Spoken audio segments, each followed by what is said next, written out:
Negara Jepang, pastinya nama ini tidak asing bagi kalian karena negara Jepang adalah salah satu negara maju yang ada di daratan ataupun benua Asia. Dan jika kita mengatakan ataupun membahas tentang negara Jepang, pastinya sudah menjadi fakta yang tak terbantahkan bahwa negara ini memiliki mayoritas penduduk beragama non-muslim, alias kebanyakan mereka beragama Shinto dan juga sebagian beragama Buddha, dan selebihnya adalah menganut kepercayaan ataupun tidak menganut kepercayaan apapun. Namun mungkin kalian akan sedikit terkejut bahwa ternyata di Jepang pernah terjadi tahun-tahun di mana negara mereka menjadi sangat melimpah akan para penganut-penganut agama Islam alias Muslim. Ya, Jepang pernah mengalami lonjakan yang disebut ledakan Islam. Tepatnya pada tahun 1973 di mana pada saat itu terjadi krisis yang dinamakan krisis minyak yang pada saat itu memang terjadi di beberapa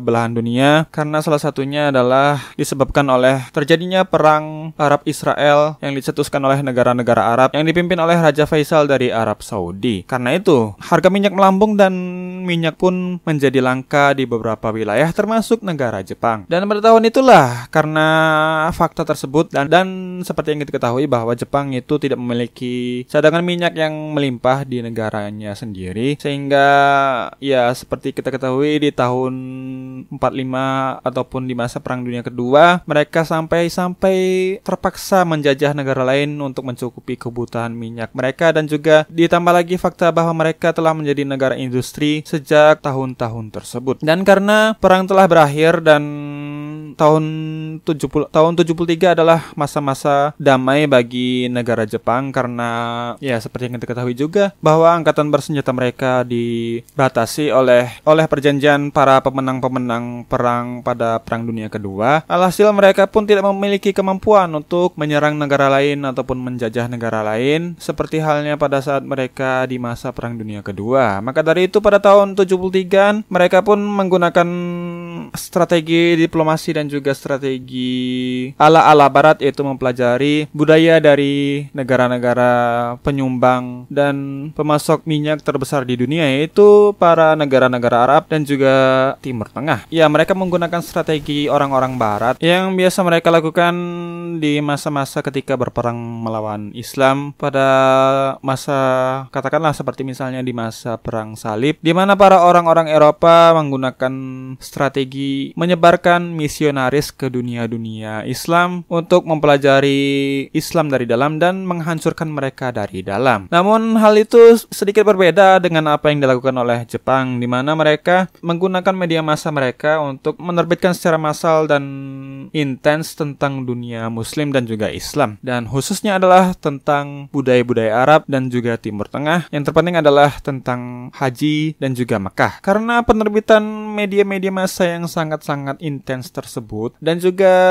orang-orang Jepang menjadi familiar dengan dunia Arab dan juga Islam, akhirnya mereka berbondong-bondong membeli buku-buku dan mendapatkan informasi-informasi yang sangat melimpah dari para media-media massa tersebut, walaupun mungkin belum tentu juga sih apa yang diberitakan oleh media-media massa tersebut adalah sesuatu yang benar. Karena saya pernah menonton salah satu anime jadul yang menceritakan tentang dunia Islam, di mana mereka ditampakkan sedang sujud dalam sholatnya, namun hal itu pun gerakan itu pun cukup aneh dan tidak sesuai dengan realita dan juga tidak realistis bagi kita yang sudah sangat mengenal bagaimana gerakan-gerakan sholat yang biasa kita lihat. Dan mungkin seperti itulah yang ditampilkan oleh media-media massa Jepang pada saat itu tentang bagaimana dan juga informasi-informasi apa saja yang diberikan oleh mereka kepada orang-orang Jepang tentang dunia Arab dan juga dunia Islam pada khususnya. Namun meskipun begitu, strategi mereka cukup berhasil karena pada saat itu banyak orang berbondong-bondong menjadi Muslim dan bahkan mereka melakukan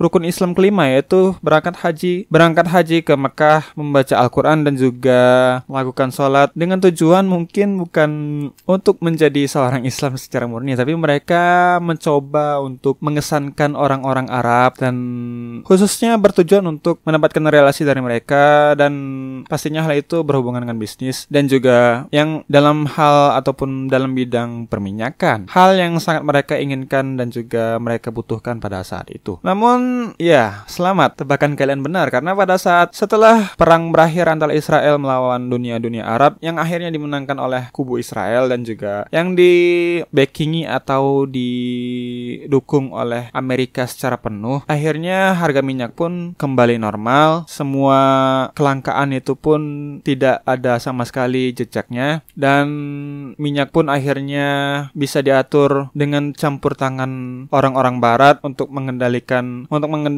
harga minyak. Dan apa yang dilakukan oleh orang-orang Jepang pun telah selesai dan misi mereka berhasil, karena pada awalnya memang misi mereka adalah bertahan hidup dari harga minyak yang melambung karena perang yang dilakukan oleh dunia Arab dan juga Israel. Dan karena tujuan mereka hanya untuk bertahan hidup, akhirnya mereka berhasil menuntaskan misi tersebut. Dan setelah minyak kembali normal, harga minyak kembali seperti sedia kala, mereka pun berbondong-bondong kembali murtad menjadi menganut agama nenek moyang mereka. Ada beberapa alasan mungkin kenapa orang Jepang itu sedikit sulit untuk menjadi Islam yang sangat kafah di negara mereka. Mungkin lain waktu ataupun beberapa konten-konten selanjutnya insya Allah akan saya bahas mengapa hidup sebagai muslim di negara Jepang itu sangat-sangatlah sulit dan cukup menyiksa. Dan ini diamini ataupun diperkuat dengan beberapa bukti-bukti dan juga wawancara oleh para pelaku-pelaku sejarah dan juga para orang-orang Jepang yang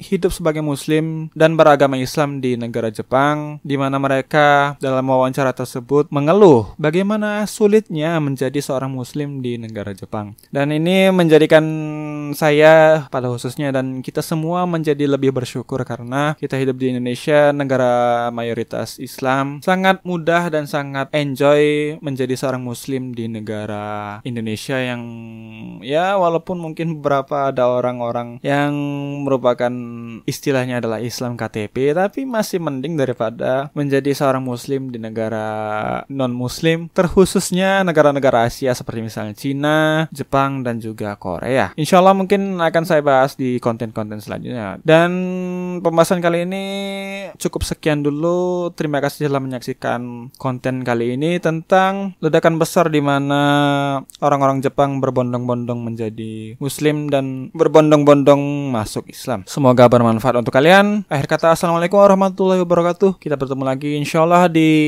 lain kesempatan di konten-konten berikutnya.